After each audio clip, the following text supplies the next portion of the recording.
সবাকারে।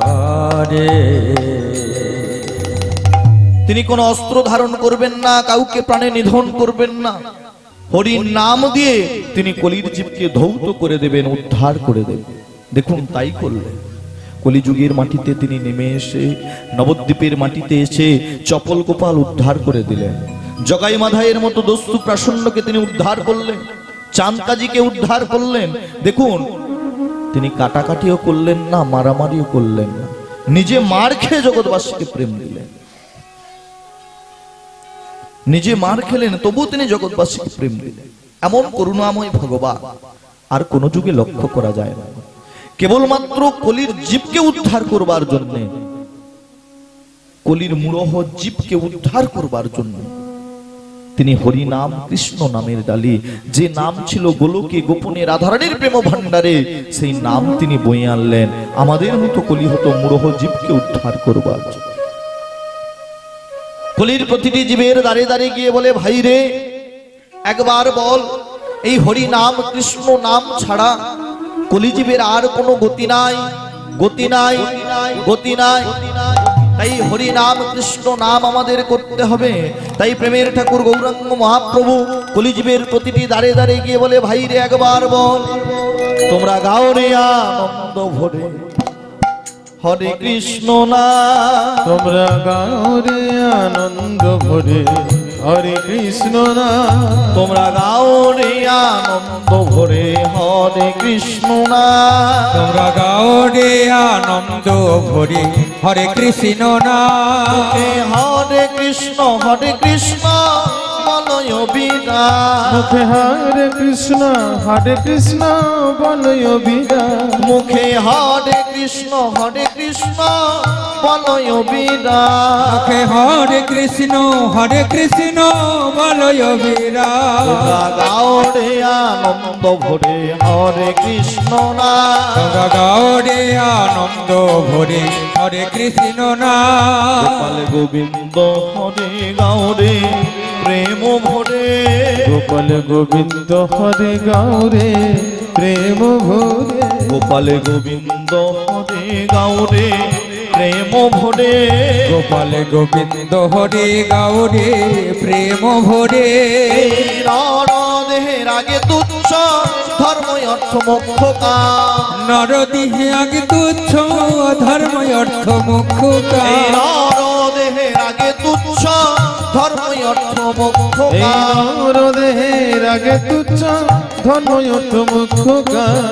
নারদ মুনি বনে শোনো গোলকের প্রেম ঘন, নারদ মুনি বলে শোনো গোলকের প্রেম ধন, নারদ মুনি বলে শোনো গোলকের প্রেম ঘন, নারদ মুনি বলে শোনো গোলকের প্রেম ধন, হরি নাম সংকীর্তন জগৎ জীবের ঘরে ঘরে, হরি নাম সংকীর্তন জগৎ জীবের ঘরে ঘরে, হরি নাম সংকীর্তন জগৎ জীবের ঘরে ঘরে, হরি নাম সংকীর্তন জগৎ জীবের ঘরে ঘরে, হরে কৃষ্ণ কৃষ্ণ কৃষ্ণ হরে হরে, হরে রাম রাম রাম হরে হরে, হরে কৃষ্ণ কৃষ্ণ কৃষ্ণ হরে হরে, হরে রাম রাম রাম হরে হরে, হরে কৃষ্ণ কৃষ্ণ কৃষ্ণ হরে হরে, হরে রাম রাম রাম হরে হরে, হরে কৃষ্ণ কৃষ্ণ কৃষ্ণ মায়েরা বলছেন হরে রাম রাম রাম হরে হরে, কি মা বলছেন? হরিনাম বলছেন। যে নাম কলিযুগের ভগবান সাক্ষাৎ ঈশ্বর শ্রী চৈতন্য মহাপ্রভু আমাদের জন্য নিয়ে আনলেন।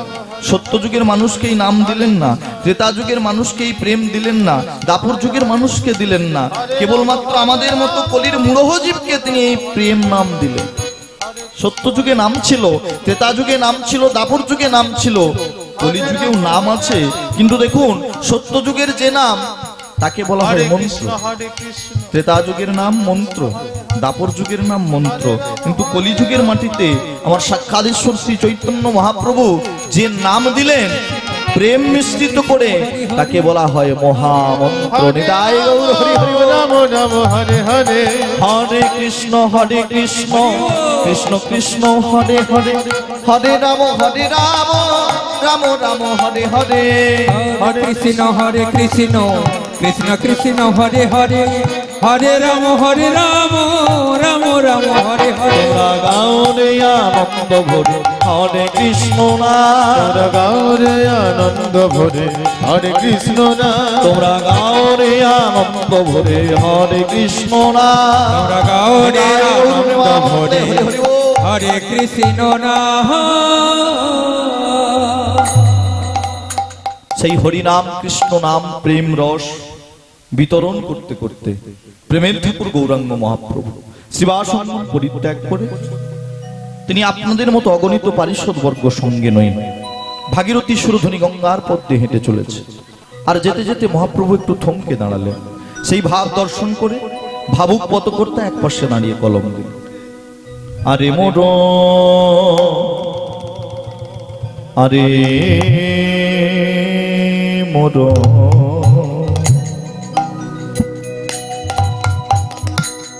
আমার আমার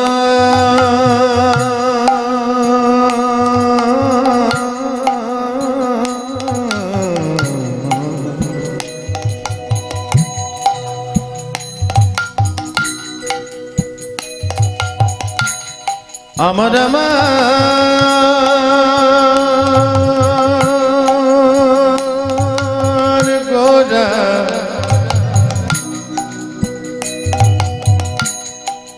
আমার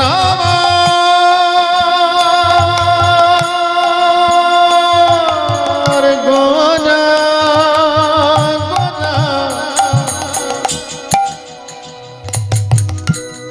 আরে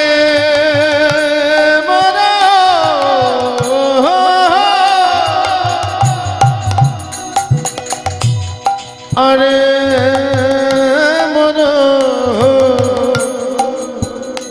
আমার গৌরাঙ্গ ওই না সুরধ্বনি, ওই না সুরধ্বনি, সুরধ্বনি তীরে যাইয়া নবীন না বেকইয়া। ওই না সুরধ্বনির, ওই না সুরধ্বনি, ওই না সুরধ্বনির তীরে যাইয়া নবীন নাবিক হইয়া সহচর মেলিয়া খেলা সহচর মেলিয়া খেলা। দেখো খেলিছে গোরারায়, খেলিছে গোরারায়, খেলিছে গোরারায়। দেখো খেলিছে গোরারায়, সুরধ্বনি তীরে যাইয়া খেলিছে গোরারায়, সুরধ্বনির তীরে যাইয়া খেলিছে গোরারায়, সুরধ্বনির তীরে যাইয়া খেলিছে গোরারায়। সুরধ্বনির তীরে যাইয়া খেলিছে গোরারায়। হরিনামের খেলা, খেলে হরিনামের খেলা, হরিনামের খেলা, খেলে হরিনামের খেলা। ওই হরি বলায় আর বাহু তোলা, হরিনামের খেলা, হরি বলায় আর বাহু তোলা, খেলে হরিনামের খেলা। হরি বলায় আর বাহু তোলা, খেলে হরিনামের খেলা, হরি বলায় আর বাহু তোলা, খেলে হরিনামের খেলা। হরি বলায় আর বাহু তোলা। খেলিছে গোরারায়, সহচর মেলিয়া খেলা। ভাবনিধি গৌর সুন্দর আমার আপনাদের মতো অগণিত পারিষদ বর্গ সঙ্গে নয়ে ভাগীরথী সুরধনী গঙ্গার তীরে গিয়ে আপন মনে তিনি হরিনামের খেলায় মুক্ত হয়েছেন। বাবা আজকে গৌরাঙ্গ মহাপ্রভু কোন খেলা খেলছেন না হরি নামের খেলাতে মত্ত হয়েছে। দেখুন বাবা এই জাগতিক জগতে অনেক প্রকারের খেলা রয়েছে, জাগতিক জগতে অনেক প্রকারের খেলা আমরা লক্ষ্য করি। অন্তত একটি খেলা খেলতে হলে ন্যূনতম দুটো দলের প্রয়োজন হয়। কি বাবা দুটো করে দলের ন্যূনতম প্রয়োজন হয়। তা দেখুন দুটো দল যখন খেলে, ধরুন ক্রিকেট খেলা, দুটো করে দল খেলছে, আর খেলতে খেলতে একটা দল জয়ী হয় আর একটা দল পরাজিত হয়ে যায় বা হেরে যায়। দেখুন, যারা জয়ী হয়ে যায় তারা জয়ের আনন্দ নিয়ে বাড়ি ফিরে যায়, আর যারা পরাজিত হয়ে যায় অর্থাৎ হেরে যায় তারা পরাজয়ের নিরানন্দ নিয়ে বাড়ি ফিরে যায়। রাধে রাধে। কিন্তু আজ কলিযুগের ভগবান সাক্ষাৎ ঈশ্বর শ্রী চৈতন্য মহাপ্রভু তিনি যে খেলাতে মত্ত হয়েছেন, এই খেলাতে যারাই যোগদান করেছে বাবা, যে দল এসে যোগদান করেছে তারা কেউ হারে না, সবাই জেতে। কেউ হারে না, সবাই যেতে। কেউ হারে না, সবাই জেতে। কেউ হারে না, সবাই যেতে। যারা হরি নামে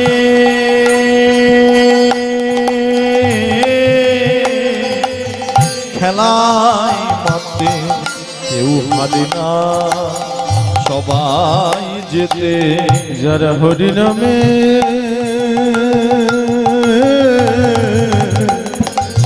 খেলায় মাতে, কেউ হারে না, সবাই যেতে। ভক্তমন্ডলী, ভক্তমতী মায়েরা, আজ গৌরাঙ্গ মহাপ্রভু যে খেলা খেলছেন সেই খেলাতে যারাই যোগদান করেছে তাদের পরাজয়ের নিরানন্দ নেই, সবাই জয়ের আনন্দ নিয়েই বাড়ি ফিরে যায়। হরিব তাই গৌর প্রেমানন্দে হরিব। আর এই হরি নামের খেলা খেলতে খেলতে এমন বেলায় মহাপ্রভু সেই পূর্ব লীলার ভাবে বিভাবিত হলেন, অর্থাৎ আজকে মহাপ্রভুর অন্তরে বৃন্দাবন লীলার ভাব জাগরিত হল। মহাজন বললেন, আরে মোরো গৌরাঙ্গ রায়, সুরধনির তীরে যাইয়া নবীন নাবিক হইয়া সহচর মেলিয়া খেলা। হরি হরিব।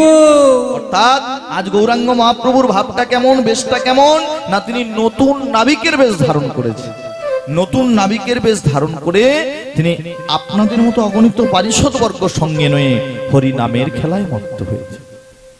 যেই না বৃন্দাবন লীলার ভাব জাগরিত হয়েছে, পারিষদ বর্গদের ডেকে বললেন, শোনো গো শোনো, আজকে আমার মনে বড় বাসনা হয়েছে, আজকে আমার মনে বড় বাসনা হয়েছে, আমি নবদ্বীপের ঘাটে ঘাটে হরি নাম দেব, আমি নবদ্বীপের ঘাটে ঘাটে হরি নাম দেব।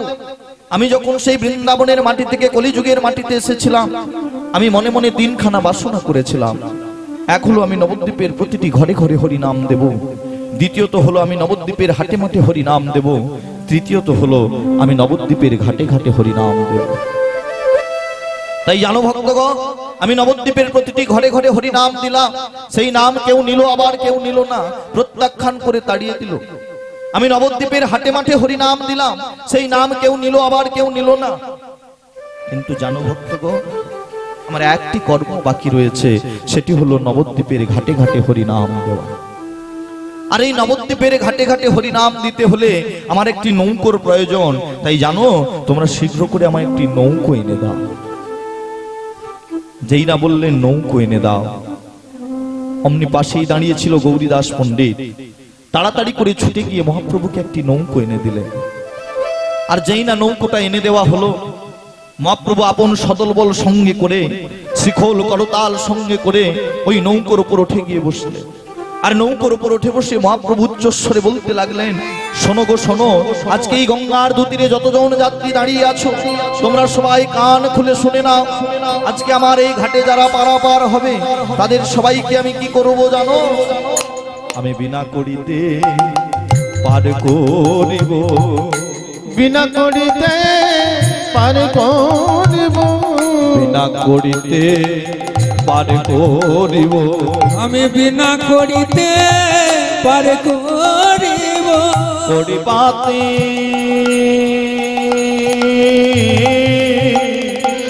লাগবে না গো, বিনা করিতে পার করিব। ওই না কোটিপতি লাগবে না গো, বিনা করিতে পার করিব। আজ মহাপ্রভু নৌকোতে বসে উচ্চস্বরে বলতে লাগলেন, আমার এই নৌকোতে যারা পারাপার হবে তাদের সবাইকে আমি বিনা করিতে পারাপার করে দেব, তাদের কাউকে করিয়ে দিতে হবে না। যেই না ঘোষণা করলেন বিনা করিতে পারাপার করে দেব, ভক্তমণ্ডলী, ভক্তিমতী মায়েরা, বিষয়টা একবার ভেবে দেখুন। মহাপ্রভুর সময় আজ থেকে প্রায় 500 বছর পূর্বে যাতায়াতের জন্য এত সুব্যবস্থা ছিল না বাবা। এত রেলপথ ছিল না, এত বাসপথ ছিল না, এত টোটো পাওয়া যেত না, অটো পাওয়া যেত না, তাছাড়া আকাশপথ তো ছিলই না। তাহলে মহাপ্রভুর সময় যাতায়াতের একমাত্র পথ কি ছিল না? মহাপ্রভুর সময়ে যাতায়াতের একমাত্র পথ অবলম্বন ছিল নদী পথ, অর্থাৎ নৌকো পথ। গঙ্গার ঘাটে বিভিন্ন দেশ দেশান্তের মানুষ এসে ভিড় করত। যেমন করে আজকালকার দিনে দেখুন, খড়গপুর, শিয়ালদা, হাওড়া, এই বড় বড় প্ল্যাটফর্ম গুলোতে বিভিন্ন দেশ দেশান্তের মানুষ আসে ভিড় করে এক স্থান থেকে অন্য স্থানে ট্রেনে হয়ে যাওয়ার জন্য। তেমনি মহাপ্রভুর সময়ে ওই নবদ্বীপের ঘাটে বিভিন্ন দেশ দেশান্তের মানুষ এসে ভিড় করত এক স্থান থেকে অন্য স্থানে ওই নৌকো পথে যাওয়ার জন্য। আর সেই ভিড়ের মধ্যেই মহাপ্রভু ঘোষণা করলেন যে আজকে আমার নৌকোতে যারা পারাপার হবে তাদের সবাইকে আমি বিনা করিতে পারাপার করে। যেই না শুনে দিল যাত্রীরা যে বিনা করিতে পারাপার করে দেবে, তারা কি করলো? ওই বিনা করিতে পারাপার হওয়ার আনন্দে তাড়াহুড়ো করে গিয়ে মহাপ্রভুর নৌকোতে উঠে বসেছে। আর যেই না নৌকোতে উঠে বসেছে, মহাপ্রভু মনে মনে ভাবলেন নৌকোর যা ধারণ ক্ষমতা, নৌকোর যা ভার ক্ষমতা, তার থেকে অনেক বেশি যাত্রী নৌকোতে উঠে বসেছে। আর প্রয়োজন নেই এবার নৌকোটা ছেড়ে দিয়েছে।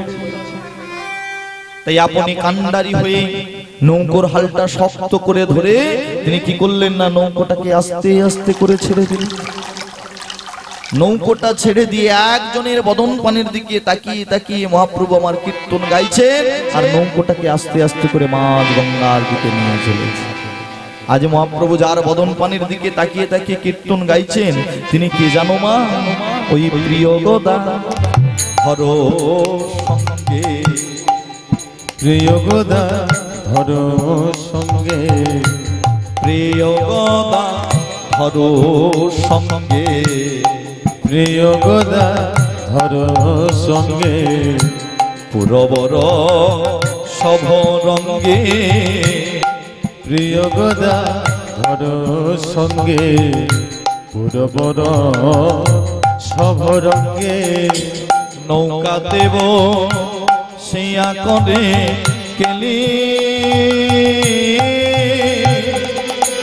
নৌকাতে বসিয়া করে কেলি, নৌকাতে বসিয়া করে কেলি, নৌকাতে বসিয়া করে কেলি।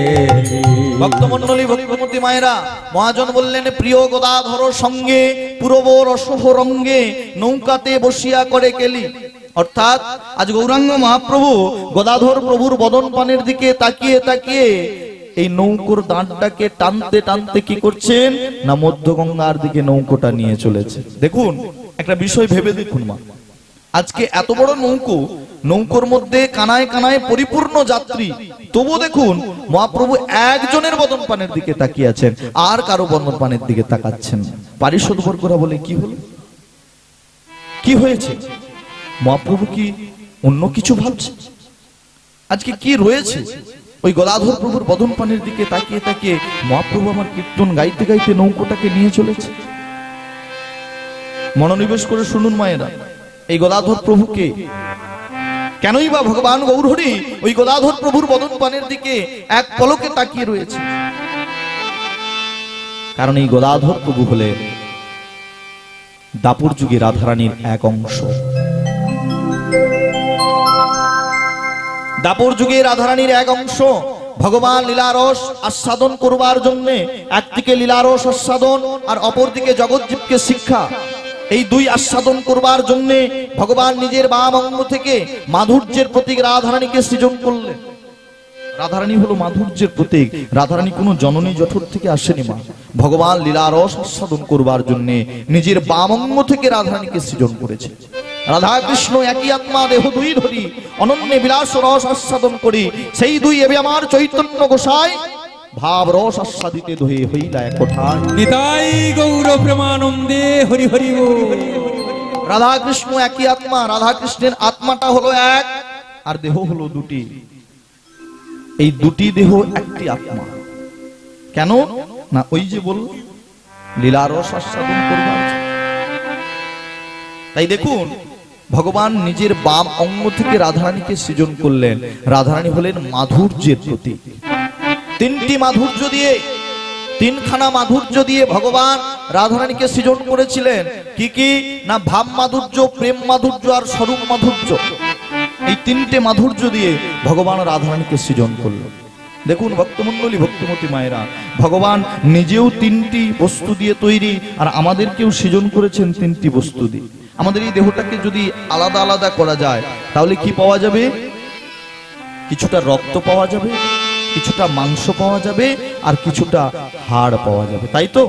তাহলে রক্ত মাংস হাড় দিয়ে আমাদের এই মনুষ্য দেহটা তৈরি। ভগবান কি দিয়ে তৈরি? ভগবানও তিনটি বস্তু দিয়ে তৈরি। সেটা কি না সৎ, চিৎ আর আনন্দ। তাই ভগবানকে বলা হয় সচ্চিদানন্দ। হরি হরি বল। ভগবান আমাদের মতো রক্ত মাংস চর্ম দিয়ে গড়া নয়, রক্ত মাংস হাড় দিয়ে গড়া নয়। ভগবান হলেন সৎ, চিৎ আর আনন্দ, সচ্চিদানন্দ বিগ্রহ। ঈশ্বর পরম কৃষ্ণ সচ্চিদানন্দ বিগ্রহ, অনাদির আদি গোবিন্দ সর্ব কারণের কারণময় কর্তা। রাধে রাধে। তাই দেখুন ভগবান নিজে রাধারানীকেও সৃজন করলেন তিনটি মাধুর্য দিয়ে, ভাব মাধুর্য, প্রেম মাধুর্য আর স্বরূপ মাধুর্য। এই তিনটে মাধুর্য দিয়ে ভগবান রাধারানীকে সৃজন করলেন। আবার ওই কলিযুগের মাটিতে আসবার সময় ভগবান ওই রাধারানীর কাছ থেকে দুটো মাধুর্য চেয়ে এনেছিলেন। বাবা দুটো মাধুর্য চেয়ে এনেছিলেন। কেন? বলে রাধে গো, তোমার ওই প্রেম আর ভক্তি, এই দুটো বস্তু তুমি আমায় প্রদান করো। এই দুটো বস্তু যদি তুমি আমায় প্রদান না করো তাহলে তো আমি কলিযুগের মাটিতে গিয়ে নিজে কৃষ্ণ বলে কাঁদতে পারবো না, কলির জীবকে হরি নাম বলাতে পারবো না, নিজে ধুলায় গড়াগড়ি দিতে পারবো না, আমি কৃষ্ণ বলে কাঁদতে পারবো না, জগৎবাসীকে কাঁদাতে পারবো না।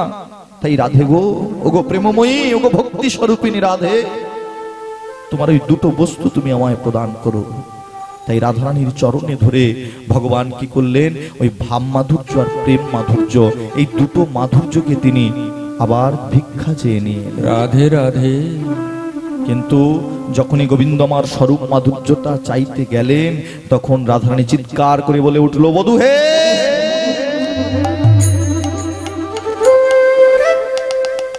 আমি আমার এই ভাব মাধুর্য, আমার এই প্রেম মাধুর্য আমি তোমায় দান করলাম বধূ, কিন্তু এই স্বরূপ মাধুর্যটা তুমি আর চেও না বধূ। কারণ আগত কলিযুগের মাটিতে গিয়ে তুমি নিজে কৃষ্ণ বলে কাঁদবে, জগৎবাসীকে কাঁদাবে, তুমি হরি নাম বলবে, জগৎবাসীকে নাম বলাবে, তুমি নবদ্বীপের মাটিতে ধুলায় গড়াগড়ি দেবে, আর তোমার এই অপরূপ দৃশ্য আমি দর্শন করতে পারবো না রাধে। হরি বল, হরি বল। তোমার এই অপরূপ দৃশ্য আমি দর্শন করতে পারবো না। তাই শোনো, শোনো বধূ, এই ভাব মাধুর্য আর প্রেম মাধুর্য আমি তোমায় দিলাম, আর এই স্বরূপ মাধুর্যটা সঙ্গে নিয়ে তোমার কৃপায় আমি যাব কলিযুগের মাটিতে গদাধর পণ্ডিত রূপে। তাই ভগবানের স্বরূপ মাধুর্য, রাধে রাধে, রাধারানীর স্বরূপ মাধুর্য হলো এই কলিযুগে গদাধর পণ্ডিত, যাকে আমরা রাই গদাধর বলে জানি। রাধে রাধে।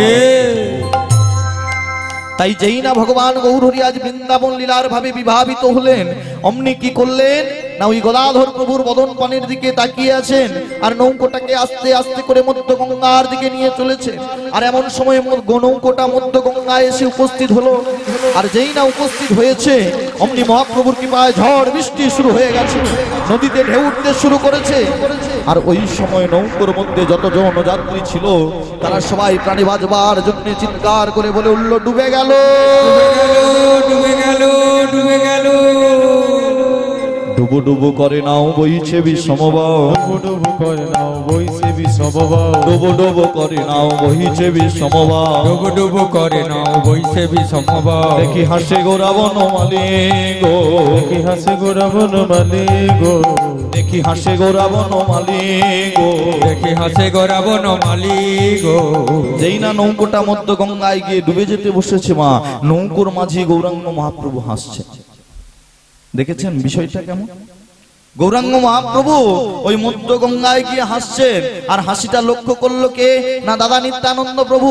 অমনি দাদা নিত্যানন্দ প্রভু গৌরাঙ্গ মহাপ্রভুকে ডেকে বলল, নিমাই, এই নিমাই, এতগুলো লোক, এতগুলো যাত্রী তোর নৌকোতে বসে তারা ডুবে মরতে বসেছে, আর তুই কিনা হাসছিস? ছি ভাই, ছি ছি ছি ছি।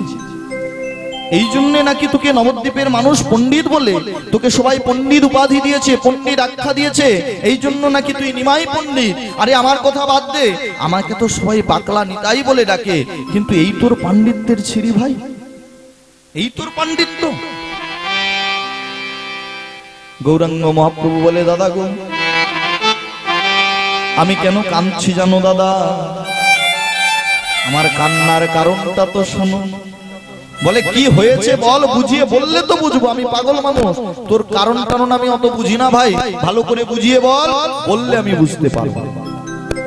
বলে, দাদা গো, তোমায় সঙ্গে নয়ে আর হরিদাসকে সঙ্গে নয়ে যখন ওই নদীয়ার দাঁড়ে দাঁড়িয়ে আমি হরিনাম বিতরণ করবার জন্য পাঠিয়েছিল,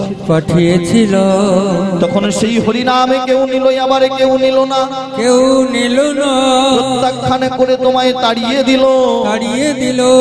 কিন্তু আজ দেখো দাদা, যেই না এরা সবাই ডুবে মরতে বসেছে, কেমন করে নৌকোর মধ্যে বসে বসে আপন মনে হরি বল বলেছে, হরি বল। দাদা গো, তাই হাসি পেয়েছে, ওগোই আমার নিতাই দাদা, তাই হাসি পেয়েছে, ওগোই আমার নিতাই দাদা, তাই হাসি পেয়েছে।